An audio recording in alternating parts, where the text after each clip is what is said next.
Lauren, let's just jump straight in, all right?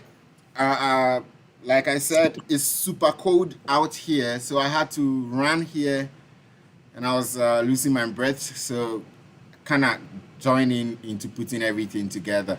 But that's fine. Since we are here already, I know that you want to do this as well. So I'm just going to go ahead and give you the opportunity to start talking about yourself a little bit. Yeah, I know we know your name is Lauren, Lauren Hudson, but tell us a little bit about yourself. Who are you? What are you interested in?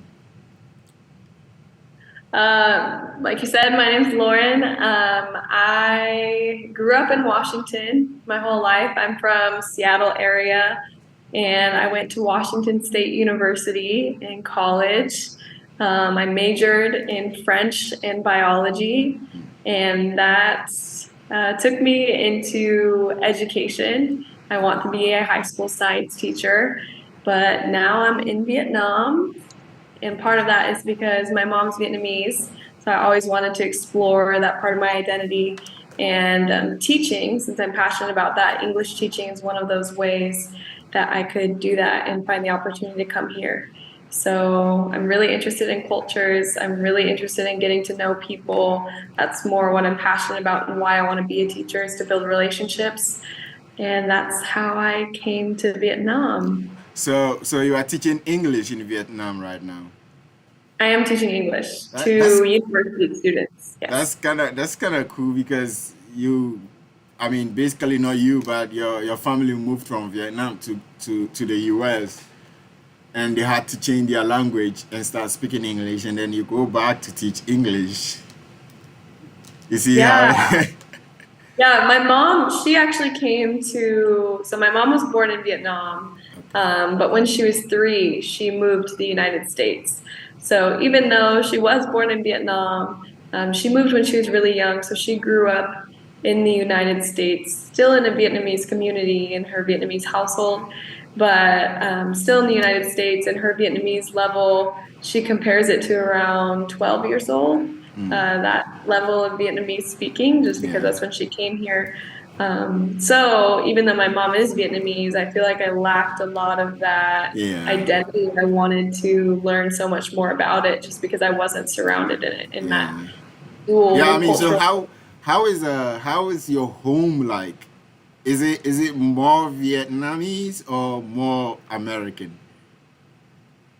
I don't think either. And I think that's the cool thing about being mixed is you're both, neither, and Yeah, kind of at the in the same middle, huh? time. You can do Yeah, any of that. You can sway into the American style or just go back into the Vietnamese style, huh?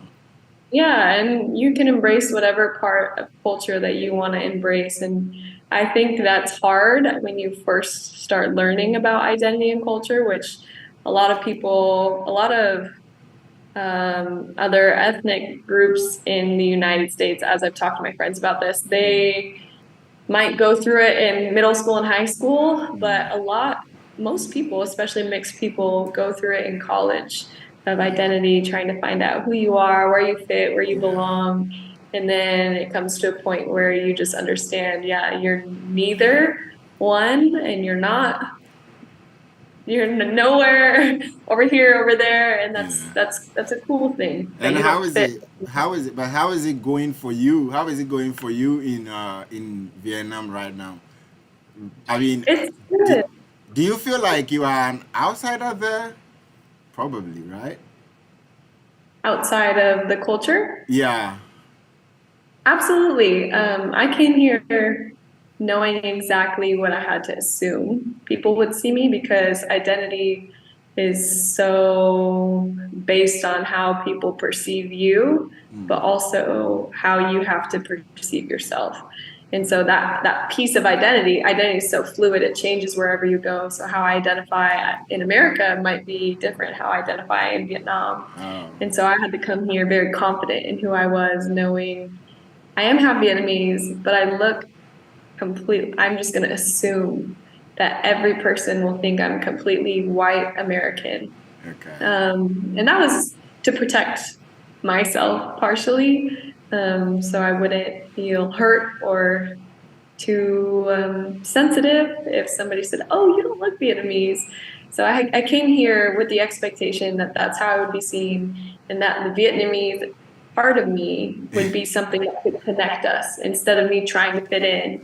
It would be something that could connect us, and I found that to be the case. Is nobody knows until they say, "Oh, you can speak, you can pronounce Vietnamese words pretty well," and then I say, "Oh, my mom's Vietnamese." And then they say, "Oh my goodness, really? So cool. Where's she from?" So it's that small piece that connects us, but I Okay. still acknowledge we grew up in completely different cultures. We have different values. So even though I am Vietnamese, I didn't grow up in Vietnamese culture, so I'm not culturally Vietnamese, So but I how are am. you? How are you doing in Vietnam right now? How is the whole atmosphere? How is it treating It's good. I'm laughing because I just came back from a Halloween event you? Uh-huh. that the foreign language department actually put on. So we have Korean, Japanese, Chinese, and English. Okay. Those four foreign languages put on this Halloween event. And the English department asked me to teach a dance to some students, and they picked the Oh. song, and it ended up being it was a waltz, and Uh, I've never done a waltz before. So they had this like Victorian style dress, and they had me wear that. So I just got finished dancing a waltz in oh front of shit. the entire school. So probably like I don't know how many people, but in the auditorium there might have been like 500 people in there, and then And you more were people. dancing to that? So I was dancing, and then the other thing about this city in Vietnam is there's no foreigners really, Okay. especially no Westerners. So Mm-hmm. there's two Korean teachers, a Japanese teacher, but I am the only Westerner in that most people or foreigner that most people here have ever met because it's a smaller town. Okay. So there's a lot of privilege that comes with that and a lot of glorifying that comes with that, whether I want it or not. So tonight when I was wearing this big like Victorian style dress, I mean, it's part of being white passing is like I have all these students coming up to me asking me for a picture, and I did not get a break, which was silly but exhausting. And it's not always like that. It was just because it was Halloween and everybody was cosplaying and taking pictures with each other, so it was funny. Right. But Let's that let's is let's that talk is a little something bit that is about. sensitive. Okay. I mean, let's talk a little bit about what motivated you to go to Vietnam in the first place. I know that you have the background in that, but not a lot of people want to go back home, right? I mean, your mom certainly didn't like it there, and that's why she moved to the United States, right? That's not also to the United States, actually, because she Okay. was only three. She was Okay. only three. Huh. So she didn't have the choice or even, she wasn't in charge of herself. She was 3 years old. So it was your So grandmom or something who brought your mom to the US? it was because of the war. So because of the war, and there's a huge movement of Vietnamese people at that time. There are three waves, Mm. 3 different years where a majority or many Vietnamese refugees came to America. So there's three waves, and one of them was 45 years ago, and that was the one that my mom came. So Okay. it was her family. It was waves of Vietnamese people fleeing from the South to America. Okay. All right. It I mean, was that's I just wanted thanks for the clarification. I don't want. But now let's go back to your school life. So tell us how was school for you growing up as a mixed lady through the lower primary schools. How was it for you? school in general. Yeah.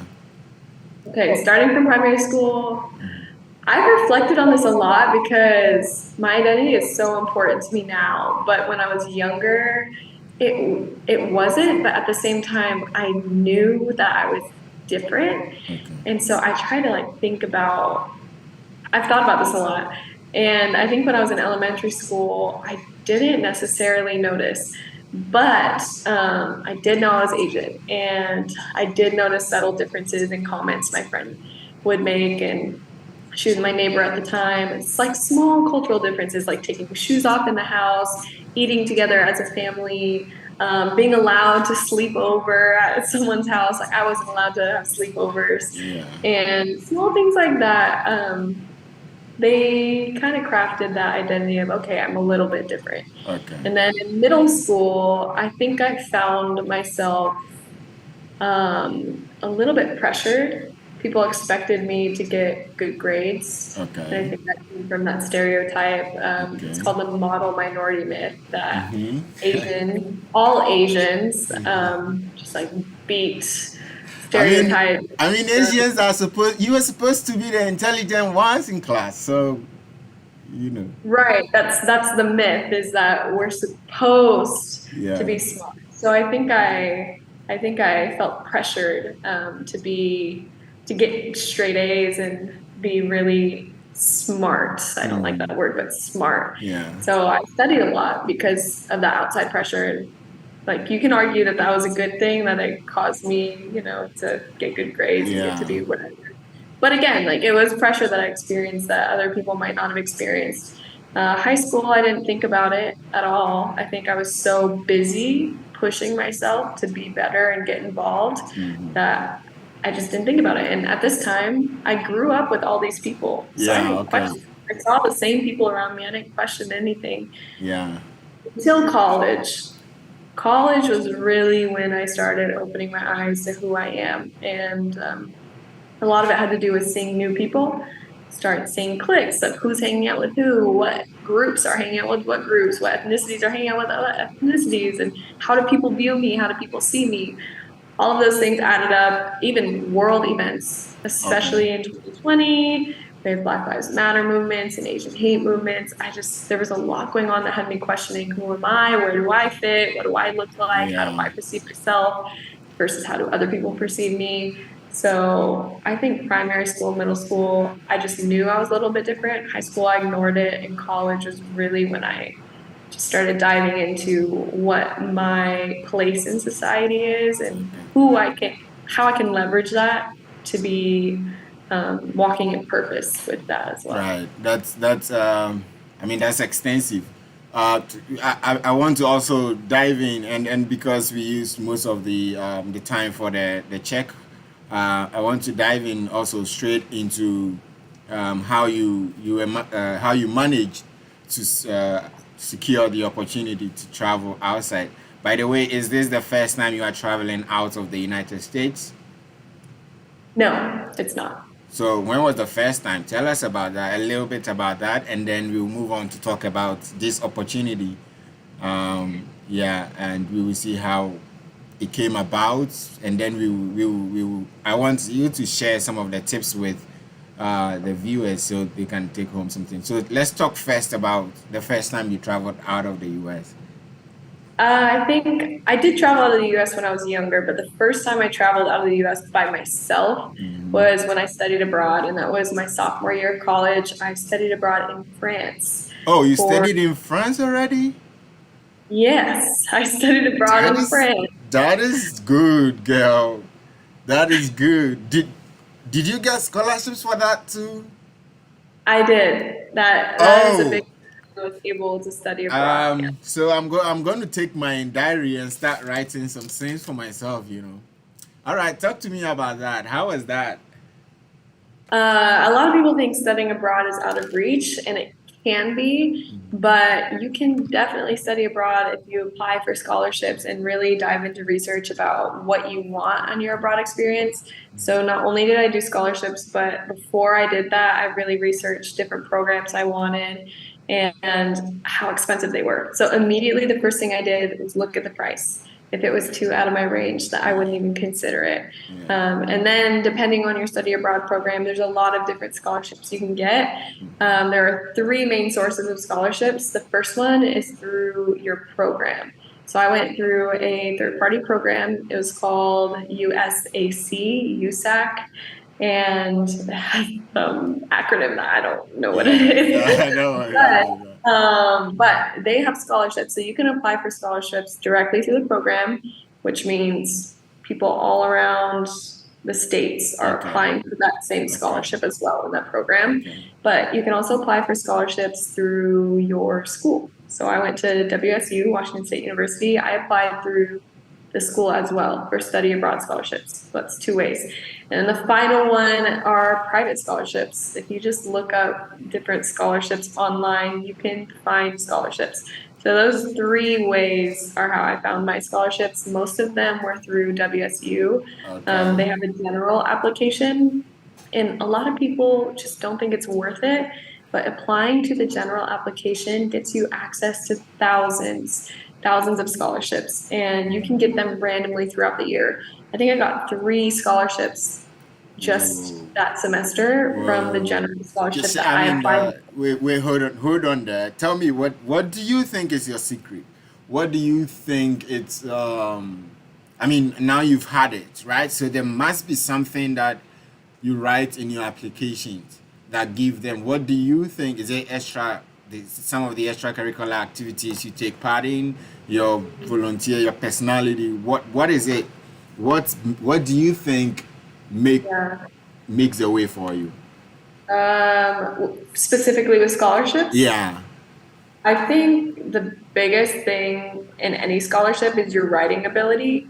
And every time someone asks me about scholarships or tips, the biggest tip I give them is keep every single scholarship you apply for, like every draft, because most scholarships ask the same thing.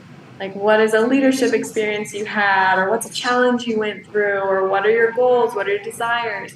They ask the same thing, just a little bit different. So if you Okay. keep every single application you have, you can copy paste and then don't just copy paste. Copy paste, but or like a paragraph and change it, shift it a little bit Yeah. to fit Suit what a scholarship is asking. Yeah. Okay. fit it. And that saves you so much time, so much energy, and it's not cheating. You're using Your the same own. Yeah. words, It's your own which is words. kind Yeah. of plagiarism, I guess, but you're changing it to the scholarship. It saves you time, and it's totally fine to do. So keeping every single application, that's a job application, a scholarship application, everything.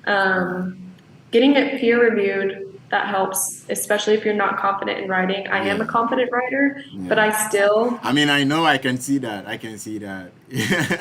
But I, there's something I mean, before you continue, you mentioned that the scholarships generally have some things they are looking for, right? And you mentioned leadership experience. And can you just go through that again? Maybe just spend some few minutes. Mention the ones that you can remember, at least the ones that you've seen they are common through the scholarship, all the scholarships you've applied for. Just mention them and then maybe a little one or two statements around them so that we get an idea of what we should be writing about. okay. One of the scholarships just in general or for specifically for my study abroad one? Yeah, any scholarship you've Mhm. applied for, yeah, generally they have the few. Yes. So I'll say the most recent ones, just because those I remember better. There was a teaching excellence Loot scholarship award, and that was specifically for teachers that or students that would go into math and science education. And this was the Wazoo General Scholarship. Okay. And there are so many different prompts on the General Scholarship. You just write like 220 words, I think. So it's really short for each prompt. But in my desires of what I hope to do, I wrote why I wanted to be a teacher, specifically what I hope my role as a teacher to be, how it will impact people. So, whatever you're doing, each sentence you have should go towards a direct purpose. Okay. Because So with there should be scholarship, you so there can't should be just write. purpose. Okay. Yeah, you can't just write. You have to make sure you have one thread line that just goes through everything. It has to make sense. It all has to go together for a specific purpose. Because if it's vague, that's just not enough. That's like Yeah, I BSing it. mean, It has it to be kind of sends the signal that you probably don't know what you are looking for, right? You just randomly writing. Yeah. Another example, I had a leadership scholarship. It's actually the Palouse Alumni Association scholarship. And I think one one of they had two questions. One of them was a leadership one, and another one I think was something that I learned from.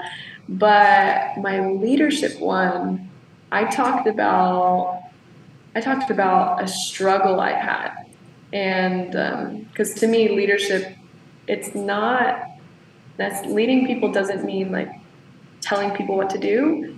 It means being there for people. Yeah. And to me, that's servant leadership. So I had this one experience at a camp for children with special needs because at that point I wanted to be a physical therapist for children with special needs. Okay. And I had this one kid that I was working with, and it's called a buddy. We have them all week. So I was in charge of this child, and he had autism. Autism is it's a very large spectrum. So someone with autism could seem, quote, normal, Yeah, but I know about that. someone else with autism could have a lot of really challenging behaviors that make them very hard to act in normal social situations Yeah. where they could get really uncomfortable. But my buddy, he was he I mean, seemed we don't need to go right. too much, but I get that the idea is that you can write about leadership, and leadership doesn't have to be when you have occupied any particular position, right? Right. It So could be any situation at when all. it's a challenge. But if you say a challenge, you have to say what you learned from it. So in that Okay. example, I gave my approach to how Okay. I should be caring for this kid, and then realized my approach was wrong. And I had to say what I learned and how I shifted to help him. Oh, So if you do a challenge, you have to show your change of mindset, show that you're flexible. Your example has to show something about your character. that's It nice. can't just be And an you example. said this travel abroad to French was when you were in your second year, right? Second year. Wow, that's I mean that's impressive. That's not. I didn't do that. I didn't get to do that. Um, Probably because I anyway nobody spoke to me about the possibility of applying for scholarships when you were still in second year. I mean, until I got here, it wasn't so clear that you can even just transfer 1 year of your studies and go and do it somewhere else and still be in the same program. That's a lot of fun things to do. But let's come down to this one that you are on, the Fulbright Scholarship. How did you come about that? When I studied abroad in France, I did teach English a little bit. I had an internship where I taught English to elementary, middle, high school students, and I learned a lot. So I knew coming back to the US that before I went into any job, I wanted to teach abroad again. Because if I can learn to teach in a culture that's drastically different than mine, maybe that I even have language barriers, then I can learn how to be a good teacher, most likely anywhere in the United States, which Yeah. has, any city has a different culture, every school has a different culture. Yeah. And I want to be able to serve my students how they need to be served instead of how I think they should be served. Okay. So I went abroad because, first of all, I knew I wanted to. So I started looking for programs, and I came across Fulbright after multiple occurrences. Okay. I saw it was prestigious, and to be honest, that's why I applied. Is because I saw it was challenging. It was like shooting for the moon. I had no idea if I'd be able to get it, but Yeah. for I some mean, that's a reason, big deal. Fulbright is a big deal. I know about that. So yeah. yeah. But that's why I applied, and I it just one day it was in the back of my head. I thought maybe, but then one day I was like, why not? I'm just gonna go for it because it seems hard and it'd be really cool if I got it. And that's honestly what my thought process was. I chose Vietnam because of my heritage, and I always have wanted to come here and connect with that part of me. But How do you feel about that? How do you feel being? able to secure that scholarship. What was your reaction the first day you received your acceptance email? I actually didn't get accepted at first. I was put on the wait list, and Oh, sure. Really? So, mhm. so, so, oh, wow. Okay. I mean, tell me about that. That's, Yeah, so I was put on the wait list. There are multiple different points where Fulbright tells you if you're in or out. And I found out I was a semifinalist, so I had to wait a little bit longer after this long application process already.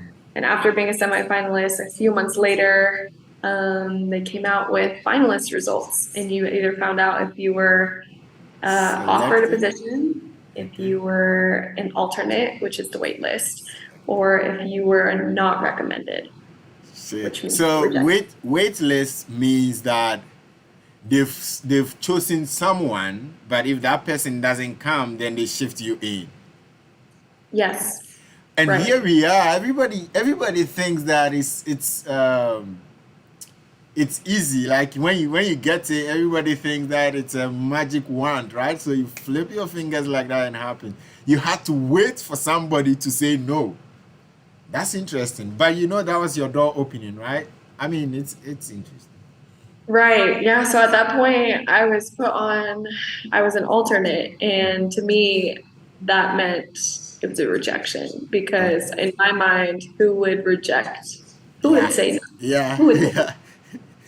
And that was heartbreaking. It was really heartbreaking. So I actually accepted a different opportunity because I just assumed I would never get this. Okay. And a few weeks later, when I wasn't expecting it, I got an email saying that I was given an offer. And the cool part is, I was in the Discord for Fulbright in Fulbright, Vietnam. Uh-huh. Somebody who was given my school's offer Uh-huh. actually she posted a paragraph explaining why she was rejecting it in hopes that one of us got it, and then I got it. So not only did I get the opportunity, but I was blessed enough to know the person who rejected it and Yeah. the reason behind rejecting it too. So Yeah. I feel like it was a very like God breathed process of me Yeah. seeing all of Yeah. that. Yeah. I mean, that is I don't know what to say. I mean, most of the time, we take rejections or wait list. I don't know. We take that and then it becomes like, you know what? Let me just. I'm not good enough. I just don't fit here. Mhm. What do you think about that? Did that bring your spirit down? I mean, when you realized that you were just waitlisted. Well, I'm not gonna lie. Like when I said when I was waitlisted, Yeah. my heart was broken, and Yeah. it did not make sense to me. I You it's a did longer well what story you which can. I won't get into, but a lot of it has to do with my faith. And anyways, I was heartbroken.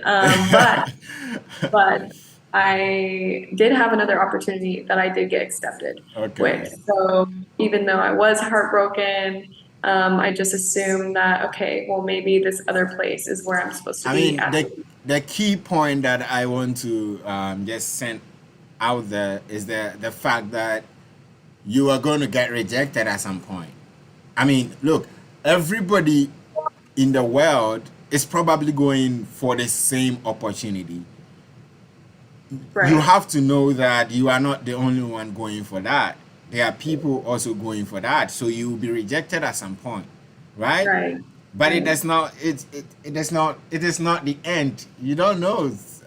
Look, somebody could probably reject it and it will come to you.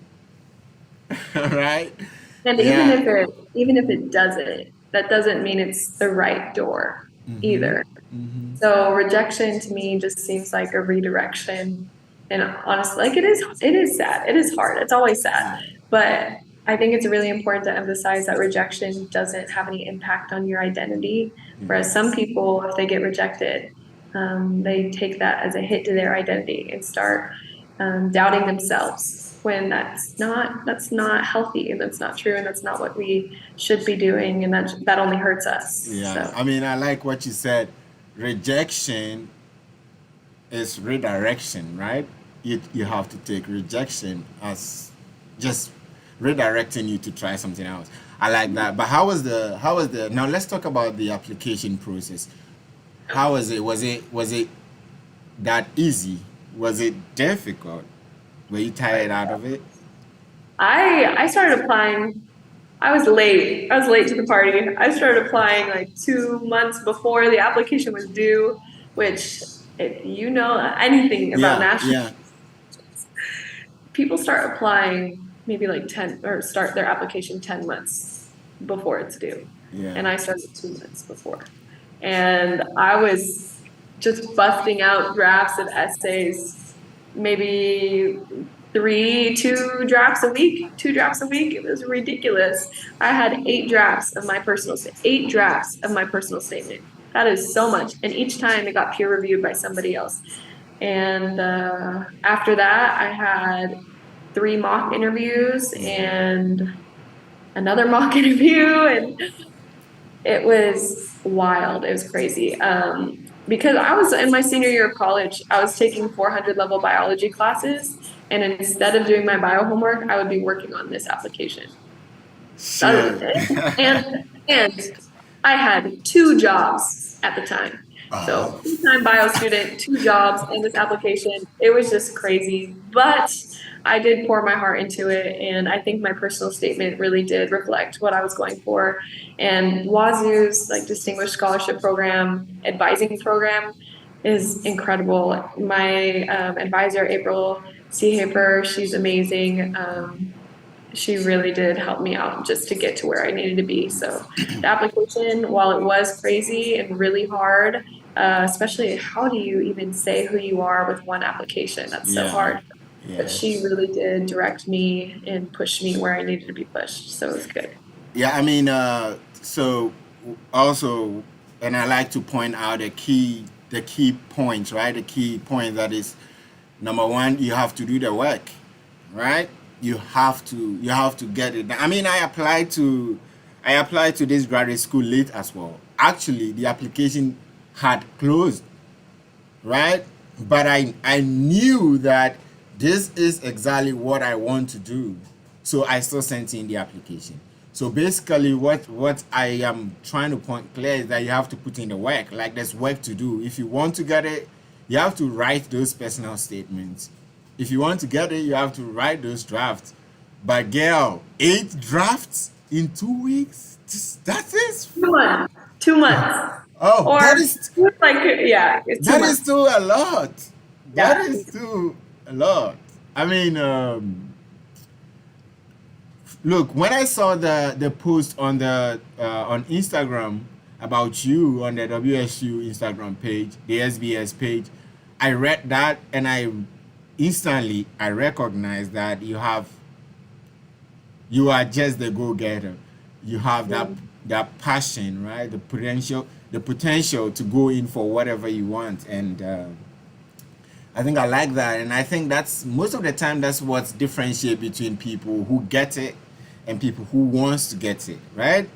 They think that it's easy, and then everybody goes like, "Oh, it's too difficult. I have to do 2 jobs. I'm taking level 400 courses, and I have to write personal statements. It's too much work. I can't do it." Why did you do it, I Lauren?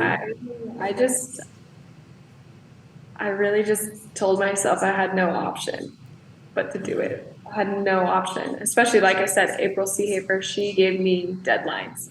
Yeah, And I knew I had to hit those deadlines because for me it's not just I want this. It's this is where I feel like God is calling me to be because of my identity, because of my goals, because everything, all this stuff, it made sense. So I had no option.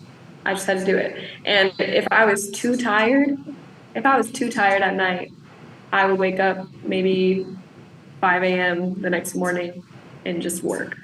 So I'd go to bed, wake up at 5 a.m. And that was a trend actually. Normally I'd stay up late to do homework, but my senior year of college I couldn't. I just went to bed and woke up in the morning and typed until I like I that had to go to spirit. class. I like that spirit. I like that spirit.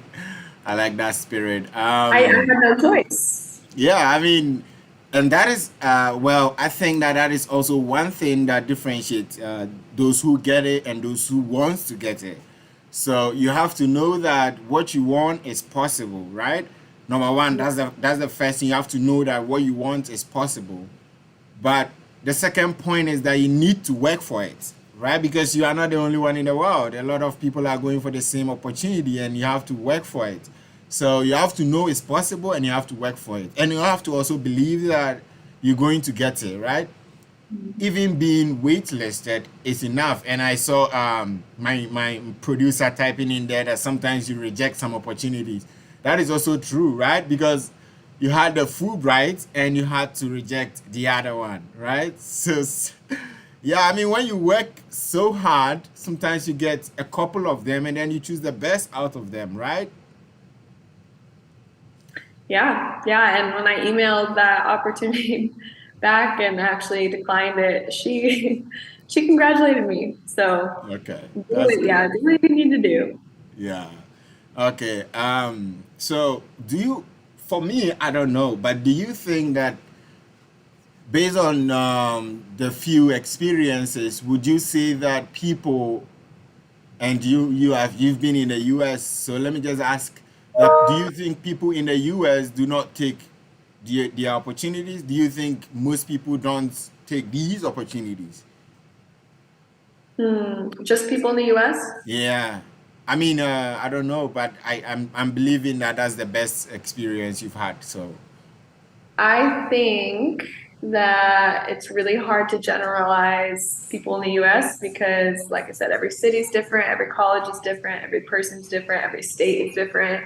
There are so many different communities in the US. Some communities know about opportunities more than other communities okay. for a variety of different reasons. But I think in general, people want to go abroad. Yeah, People okay. want to do this. It's just the education about it is lacking that makes it seem out of reach. Okay. So I don't think it's their fault that they're not applying for these things. I think it's the lack of education, lack of knowing resources, why so many people that could be going abroad don't go abroad. Well, how did you get to know about it? Uh, to be honest, I don't know. I think I heard about going abroad in high school. I Okay. heard about it and I knew when I was in college I wanted to do something like that. And so I kept my eye out for study abroad fairs and I went to a couple study abroad fairs. It was always on my mind. Um, not in the forefront, just, in the back of my head. Yeah. I knew it was an opportunity that I wanted. And thankfully, I had the resources and blessed enough with my family and my situation that I could do that. Whereas other people might just not even think about it as an Yeah. option because Yeah. they don't know the scholarships and the grants that exist for them. Yeah. All right. Now, before I come back to you, Lauren, so now I'm opening the floor for viewers. If you have any question, if anybody wants to ask Lauren or myself any question, you can put that in the chat, and I'm going to read that out so that Lauren can answer that. But Lauren, let's get into social life a bit. What are your hobbies? My hobbies. Mm-hmm. In Washington, I like to hike. Okay. I really like to read. Fulbright has given me a lot of cool connections. I've met a lot of cool people. They're all so unique in their own intellectual niche almost, but a lot of them like to read. So it's been Okay. really cool to hear specifically what genres and what books, how well read people are, and that's encouraged me to dive more into books and start reading or make that a goal of mine. It's always been a goal, but it seems achievable now. So I like to read. I love being outside. So like I said, hiking, kayaking, any water sports is really fun. Um, Painting. I'm a creative person. So Yeah, I see painting, that. singing, or learning an instrument. I used to play the flute in middle school, but I picked up the ukulele after that and started learning the guitar, but very creative. Yeah, okay. Yeah, I mean a lot of the once again, if you have any question, you can put that in the chat, and Lauren will answer because we're going to be wrapping up very soon. But so yeah, how about uh, dating? How has it been for you? Uh, that do you think that being mixed has affected anything about you going out, having experiences, dating experiences with other people? I don't feel like that's relevant or appropriate to talk about, so I'm just going to opt out of that question.